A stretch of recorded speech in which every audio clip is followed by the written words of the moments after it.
Welcome to the Jeremiah Show. First impressions. She had this light in her eyes. I'm not kidding. Her eyes were alive like glitter caught in the sunshine. They reflected her excitement. She seemed genuinely happy to be there in this small radio broadcasting room with its recycled air. We were under green, blue fluorescent bulbs, and she watched me interview her mother.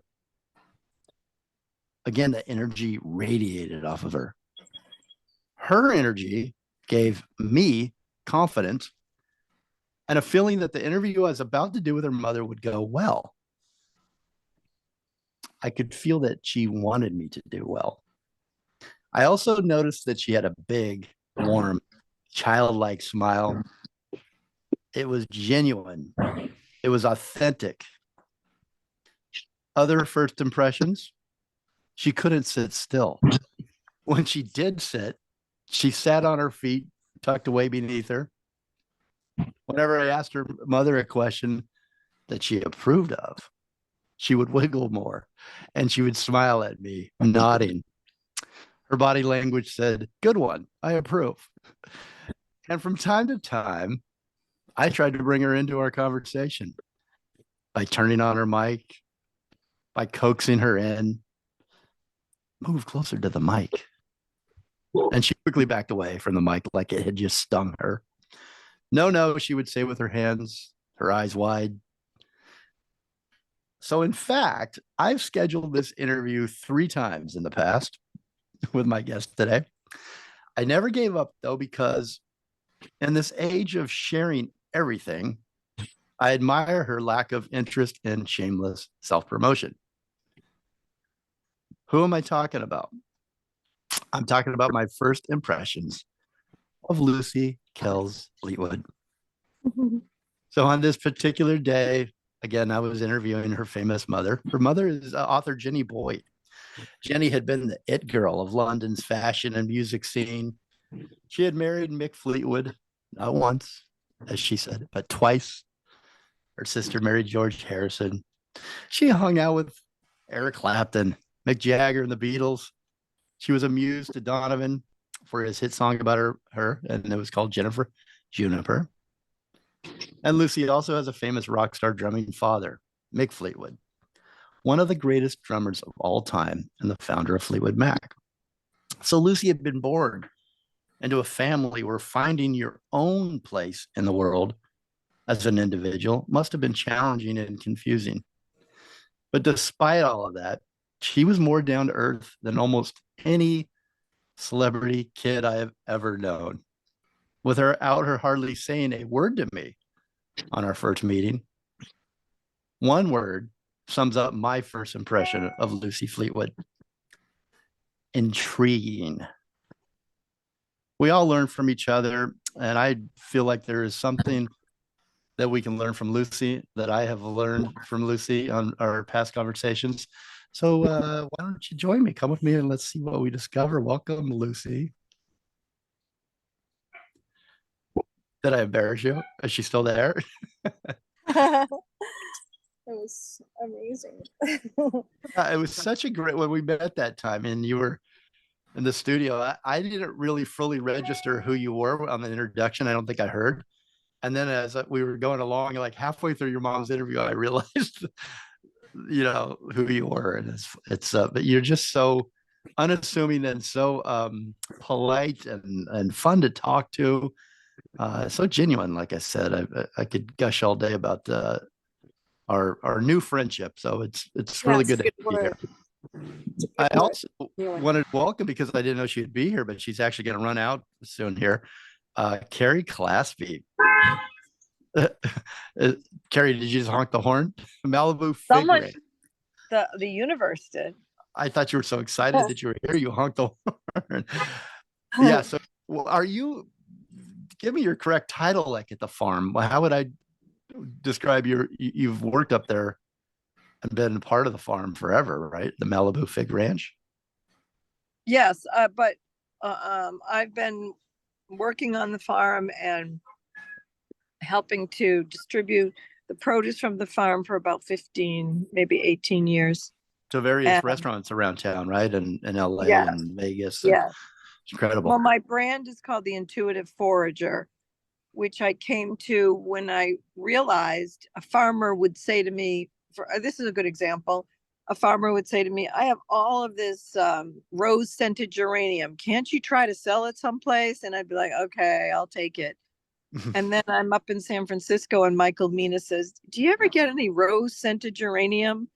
And so there is this inherent inner knowing or intuition that's there, and we tend to override it and disregard it. But yet that is the path to handling or being able to solve all of our life's problems, that inner knowing. It's really the intelligence of the universe. So I knew that I was foraging in fields and forests and farms. My first business was Mademoiselle Mushroom, and I would go, that was back when California had a mycelium. We had rain. And then for about 10 years, we had very little rain. So we had very little mushrooms. But I would go, and I was trained by a famous mycologist, and they called, and I would go with him throughout Lompoc and Halama and Santa Barbara up in the mountains and Southern California as well. I mean, real South, like Malibu Canyon, actually, and find the wild mushrooms and bring them down to Wolfgang Puck. And he would come out at lunchtime and he'd make us a pizza with the chanterelles on them. And we'd talk about whatever. And so I realized as I went that I would get wild celery and leeks, wild leeks, sometimes ramps, back when we had a lot of water. And so I became the intuitive forager. I would had a bumper crop of heirloom tomatoes and I sold to chefs, and he would say, can you get this? Can you get that? So you were farm to table before it was trendy and a thing, right? It was just the way it was with the good chefs. Well, you know, it's true. I mean, that's what Wolfgang was. Yeah. He came from Alsace, and he came from Germany and France, and he trained in restaurants where they had gardens. And so he was like, Carrie, can you get this? Michael Mina, Carrie, can you get that? He was from Egypt, his family. So yes, it was. And back to, you know, my opening with Lucy, like it took me 3 or 4 times. I think I'm fair to say that, right, Lucy? Before today, before we got you here. Not intentional at all. No, you're just busy. And well, I didn't have an intro written for you, Carrie, because Lucy said to me, I think this is hilarious. She said, Carrie will come on if it feels right to her. She really goes by her gut. And if it feels like it might be interesting, maybe she'll show up. Maybe she'll come on. And I'm like, the two of you together are perfect guests for me because it's a toss up, but you're here. So Lucy, do you remember that day that I described? Absolutely. Like it was yesterday. Yeah, and it's such a cool experience because after COVID, not a lot of people came to the radio station. Most people do it like we're doing right now over Zoom. And your mom came in. She was on a book tour promoting Icons of Rock in their own words. By the way, it's available on hardback, Kindle, and audiobook. Pick up a copy at jennyboy.com. And she was in promoting the book. So, you know, it was just very cool to see you guys in the studio and then realize, you know, as it went on, how we knew each other. And, you know, for the listener may or may not know that I spent 9 months at Mick's condo in Maui there when we opened Fleetwood's on Front Street. So I'm sure we'd bumped into each other. Your mom had not come by, but I'd had her on the show before. So anyway, welcome both of you to the show. And so happy you're here. Thank you. So earlier, Lucy, when we spoke, you were delivering strawberries and tomatoes, and your car was filled with these intoxicating aromas of the fresh fruit of the produce. And it just it struck me. I'm like, oh, that must smell so good. And now, if you're watching the YouTube video, Lucy is actually at Malibu Fig Ranch, right? And Carrie is in Las Vegas, I believe. Oh, you're a long ways from, oh, she's gone. She's a long ways from home. So I wanted to ask, kind of start out here, just because I was thinking about it before we started. You do have two famous parents, and growing up like that, was it hard for you to find friends and trust your friends and your friendships? Is that Um, ever a thing for you? yeah, boyfriends, friends. Determining Yeah, if they were real or not, if they were there for you? absolutely. I mean, it's still current to this day. So I think it's an ongoing thing that I have to, just comes with the territory, I Yeah. guess. Yeah. And you talk about being intuitive. Are you, do you have a good sense of that, of meeting real people? And does it happen often? I know it doesn't happen often for me, and that's why one of the reasons I'm so intrigued by you and this friendship is because you feel real, and it doesn't happen that often for me. No, and when it does, it is that magic. It's that kind of feeling of feeling understood, Mm-hmm. feeling um just kind of a sort of, I guess it's like what Carrie was always sort of says to me about the inner knowing of like just having that knowing that um they are genuine and authentic. Um so but there's always those people out there that guise as authentic and then end up not being as authentic as they made them out to themselves out to be. So Mm-hmm. that can be hard. Yeah, I imagine that is hard. That's hard for everybody in life to think of a person one way that you've come to believe them, and then it Yeah. they as time unravels, the mask comes off. Mm-hmm. I think, and I think we've talked about this, that you've got to have a real belief in yourself and what you want, right? And you've talked about this, living life intuitively and making a commitment to yourself to live life intuitively. Can you explain that? What that um means to live intuitively? yeah, trusting in yourself, is that what you're saying, kind of? Mm-hmm, mm-hmm. um And trusting your intuition, right? Is that what, if I yeah, understood? Yeah. And yeah, but also to commit to that, which is the word, your words, to commit to living a life intuitively, I think takes it to one more level, because you're not just passive letting these things, you're not just using your intuition, but you're actually like really yeah, as sort of digging into it, right? an accountability. Right. Yeah.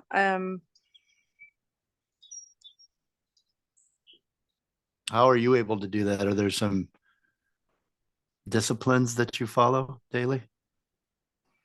um actually, to be honest, I feel like I'm still working on um finding that consistency in trusting in my own gut, my own knowing.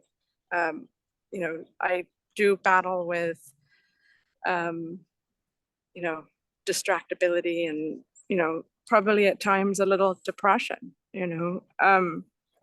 of kind of not, self-doubt, self-esteem issues, Mhm. not feeling enough, and, kind of it it comes up more with those people um, that um, are hard to reach, um, and people that I, you know, try almost too hard to have them notice me or have them listen to me, or um, so in moments when I'm around those people, I feel disconnected almost to myself.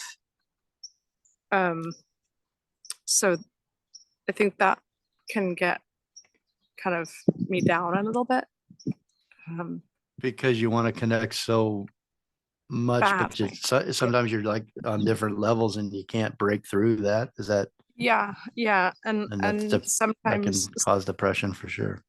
Yeah. And sometimes, recently my mom, has been, we have good talks, I connect with my mom, and it's such a funny thing, like geographically, my mom lives all the way in England and I'm here in California right now. And it just proves that geographical distance really means nothing. Like, if someone could be like literally your next door neighbor and you have no connection with them whatsoever. But like, I feel like, that with my mom, she always has that that time. I'm not, she has the honesty, not all the time, everyone's got their own thing, but when she can give the time, she gives the real time. So it's about kind of being present with the time that you give people, and they feel it. It's like that quality time love language thing of, that's obviously mine. It's like I feel like that's how I show my love, and that's how I feel loved by people, is when they take that time to really be present. And listening is overrated or underrated rather. I think not enough listening is done. I think a lot of talking is done, and a lot of talk just kind of, it's more about action, at the end of the day anyway. So it really doesn't matter what you say. And yeah, but my mom kind of would say, has recently been saying to me, like, read the room, Lucy, because I can sometimes be that Aries fireball that, I am. And some people aren't capable of handling the fire, because they obviously, have other things overwhelming them. And just sometimes often, I won't even be doing anything. I'll just like be literally sitting in the room, and someone will say, "Oh my God, you're too much to handle." I'm like, I'm not even saying anything. That must what am be I doing? Is that, and it's like what you were saying about that energy. Yeah. That you felt, the first impression of me, which was so, I love your adjectives. Actually, the two of you together just was like, it was so magic. Just like, I Your felt mom and I, is that, yeah, it was yeah. just like the two of you together were just like combine, like just so descriptive is the word. Like so, I say that to my mom all the time, like with her reading, her writing, her stories, and the way she talks is so gentle, but like it's just so vivid and clear. And I think that is a really lovely quality about anyone. But did you know that you were like an orb in that room? At least for me, and I know you were for your mom too. She brought you. You probably comfort each other in that way. And I don't know. I it's felt an like uncomfortable situation to be interviewed. Nobody really wants to do it, right? But you were the thing I described, and I never told you until now. But it meant something to me to explain who you were and why you're here. We're here talking now, and why we struck up a friendship that feels like it's been there forever. yeah. After this, quick meeting and an hour meeting in a radio station interviewing your mother, but you were all those things. And I don't come across it very often. I know everybody out there listening knows how unique this is when you meet somebody that is just alive, and who they are in their own skin. And I wanted to say just a comment on, I'm sorry that people are at different levels that you meet throughout your life, and sometimes you're just sitting there and you're too much for them. But it's not a personal thing. I think it's what the person is going through, most likely, that you're with, and you're, including me, including you, we're ready for truth only so often, right? We're only open. We only open that door and let somebody really tell us who we are, who they think we are, and what we could do better. And so those conversations sometimes are very difficult, and your window of opportunity to really be real with people is, unfortunately for all of us, it's not open all the time. It's not. Do you agree with that? So would you say it's like a timing related thing, like all about timing? Well, I can speak for myself. If someone that knows me or wants to, I know I'm somehow doing something that I shouldn't be doing, but I'm just not ready to face it yet. And someone calls me on something that someone that I really respect, I have to be in that right space and ready to face it or open to a suggestion. Otherwise, I shut down. I should speak for myself only, and shut out and reject. And then the person that was trying to help feels that rejection, and it really wasn't anything to do with them. They were giving the gift of honesty and being real with me, but I just wasn't ready for it at that moment. And right, but yeah, I mean, and Carrie says this all the time, is that it's I want to make a t-shirt out of it. It's the question, what are you doing that you know you shouldn't be doing? What are you not doing that you know you should be doing? So it's like interesting thing that defensiveness that immediately comes over, and like just a question becomes then an attack, or like a grilling, like a critical grilling thing, and that's relative to obviously the person that's knowing that they're doing something that they maybe shouldn't be doing, but if you're doing it, then I mean, if there should be no reason to be defensive. Like if you're like, it'd be like me, I don't know, eating like a chocolate cake or whatever, like, like, should I really be doing that? Maybe I should. And then if you break it down to like, yeah, actually, I feel okay about doing this. So, why wouldn't you just say to whoever's asking you, yeah, actually, I do feel okay. But I guess the defensiveness comes from owning that you are doing something that you shouldn't be doing, but you just can't be honest about it. Like, and what's wrong with being honest? Like, what's wrong with saying, yeah, I probably shouldn't be eating or doing what I'm doing, but until I know that, yeah. So how do you deal with it, Lucy? When you're on the other side, it sounds like this has happened to you, in the past, that you're. We also brought this up. You're like a mirror, right? So you're a mirror. You're reflecting you're reflecting what you feel maybe was wrong, like eating the chocolate cake, guilt shots through your mind, and then and then somebody brings it up. It's that whole inner battle for the person, not the person who's trying to relate or maybe give you some advice if you've asked for it, or observe somebody that cares about you. So it's this weird.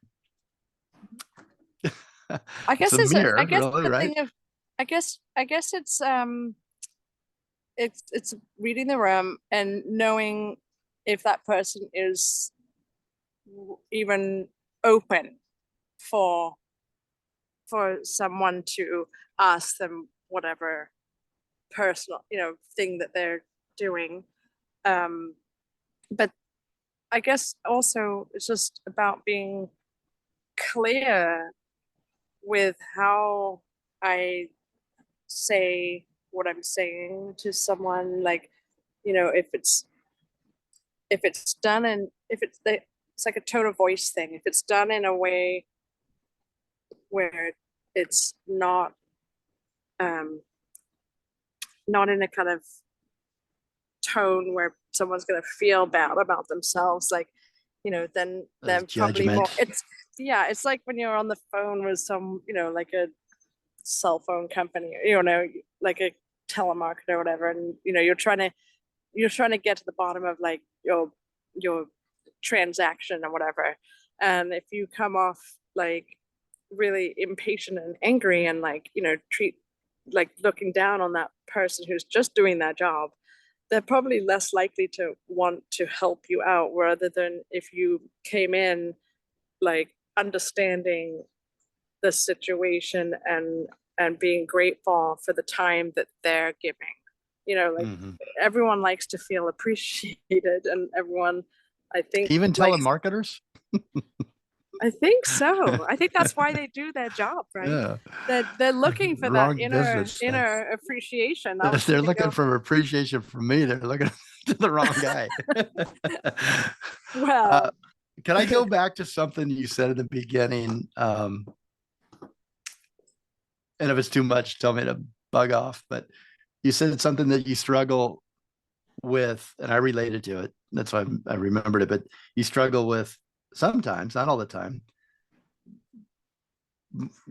looking at like, what am I offering creatively to life, to, what's my path? I mean, those are my words. I'm putting them in your mouth, but can you expand on that? I mean, that's such a universal feeling too, but you'd think someone like you would not feel that way. Why do you say that? Well, because I don't know. It's just the perception on the outside of looking at a successful family, and it should be an automatic. But you do, right? Don't you go, oh, they must have it all. They must feel great. They're probably really creative. What do you love to do, Lucy? What do you feel best at doing? Picking strawberries? I feel like different points of my life. I'm in a new decade. I'm, just turned 50, almost 51 this Sunday. Happy birthday. But I don't feel it. It's just a number. It's just a number. But I've definitely felt more fulfilled than I do the past, I would say, I don't know, 10 years. That's good. I without kind of sounding like regretting anything, because I don't think there are no regrets. Just learning experiences, and where we are when what's that saying? We're exactly where we're meant to be, but it's also coming into like going along with the changes that come with getting older, and it's like the same things that fulfilled me when I was in my 20s probably wouldn't fulfill me now as much as it did when I was in my 20s.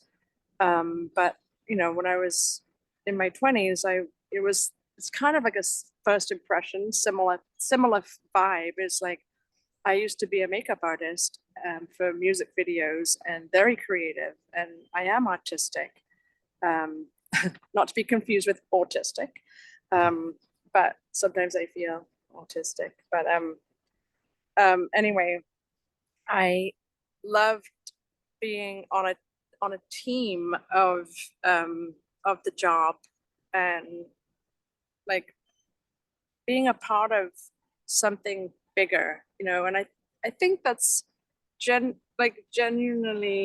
genuinely a concurring feeling that I like in my life. And I feel like I don't know if I'm good at it, but I feel like I'm drawn to it. I'm like it's an attraction thing, you know. It's kind of like I like being a um part of a team, I guess. Like, and I guess you know, being here on this farm property, you know, it's so much more than a farm. You know, when someone, you know, when I tell people I help out on a farm, I think they think that I'm, you know, and I do this, but I think they think that's all I do is like weeding and planting and, you know, but if they only knew, they would probably laugh. You I know, it's like that. I think that what does that say about you? I don't know. Again, you're intriguing, but it says good things, right? I mean, it says that you are again real, right? You're with the earth. You're growing. You're working as a team. Probably nothing more collaborative than working on a farm and hard, and but also yeah, enjoyable, right? Like you're working with your yeah, hands and you're in the sun and yeah, you know you're smelling the earth and all the great things that come from it. absolutely. It's important. It's the little things that means so much it to me, it's you know, the little coming things. from, and Can you that's hold that thought? Can you hold that thought? yes, Because we got to yes. take a break. And Okay, that was a perfect layup because I was going to ask you about the little things. So let's take perfect. this real quick break. Fascinating conversation, as I knew it would be. Lucy Kells Fleetwood. You know what I love about Kells? I know this from your father from opening his restaurant. Hmm. Kells was his first club, right? And his barn in the backyard. Kells. Club Keller. Club Keller. Okay. Kells. What does Kells mean? It's a beautiful name. Kells is Irish, actually. I don't know if Carrie's still on. Is she still on? No, No, she I don't. probably. Yeah, I don't see her. Um, No. no, she would love to go to Ireland, um, and because she's Irish. I don't know. I guess all Americans are kind of Irish, right? Yeah, I mean, I've got Higgins. I don't know if that means me Irish, but I'm supposed to be Irish. Or Scottish or Irish. I like But I know it's Jameson. yeah, it's a place. It's a place in Ireland, actually. Kells. Oh, okay. It's a Yeah. beautiful name. Beautiful name. Well, Lucy Kells Fleetwood, she's my special guest today. She doesn't want to promote anything. So, being the great daughter that she is, we're going to promote Icons of Rock. It's her mother's book, Icons of Rock in their own words. You can go to jennyboyd.com and pick up a copy. Jenny's going to actually be here in Santa Barbara at Chaucer's on Thursday, July 18th, 6 p.m. I'll be there too. Go get a signed copy. Meet Jenny. Are you going to be there as well, Yeah. Lucy? What do you think? Yeah, yeah, good. I hope so. And Chevalier's on Larchmont Monday, July 22nd at 6 p.m. That's in Los Angeles. Um, Great place down there at Larchmont. The Malibu Fig Ranch, we've got Carrie Claspy. She ran into the restaurant connection to do a little shopping, but she's going to be back with us. She's Lucy's great friend. Lucy is actually at her farm right now at the Malibu Fig Ranch. And you can check her out on Instagram at Malibu Fig Ranch. Okay, one last thing. Lucy chose the soundtrack today. So we're going out with um, somebody that I used to know featuring Kimbra, Gotye, right? That's how you say that. I've never said it out loud. Mhm. By Gotye. Great song. Is there any reason that you chose this song that you want to tell us, or you just enjoy it? Um, I, I, I think it's a good song. Yeah, it is a good song. I haven't heard it in a while, and I remember when it came out, it was perfect. Like all songs, right? They kind of match to how you're feeling in your life, and they kind of help you through whenever you need a little help with. And I think it just kind of resonated with me Mhm. today, just for various reasons, personal people in my life. Okay. Well, great setup for it. Thank you very much. We will be right back. In the meantime, enjoy.